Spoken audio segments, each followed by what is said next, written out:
VKR TV VKR voice ఇది నిజం మళ్ళొక్క మంచి ముచ్చటెత్తుకొచ్చిన దసరా నాటికి క్యాబినెట్ విస్తరణ. ఈరోజేమో దసరా నాటికి క్యాబినెట్ విస్తరణ, ఆ తర్వాత దీపావళి నాటికి క్యాబినెట్ విస్తరణ, దీపావళి రోజు క్రిస్మస్ నాటికి విస్తరణ, ఆ తర్వాత సంక్రాంతి నాటికి నెక్స్ట్ ఇయరు, ఆ సంక్రాంతి తర్వాత మళ్ళీ గణపతి నాటికి, గణపతి తర్వాత దసరా నాటికి, దసరా తర్వాత దీపావళి నాటికి, ఇట్లా విస్తరణ చేసుకుంటా అనుకుంటా పోతుంటాడు ముఖ్యమంత్రి.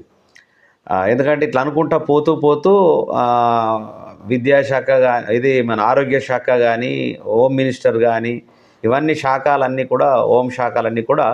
తన గుప్పెట్లో పెట్టుకొని మొత్తం హైడ్రా పేరు మీద నాటకాలు ఆడుకుంటా తెలంగాణ రాష్ట్రాన్ని ఆయన 10 ఏళ్ళు అయితే ఈయన ఈ ఏడాది లోపలనే మొత్తం కంప్లీట్గా 10 ఏళ్ళ నాశనం చేసే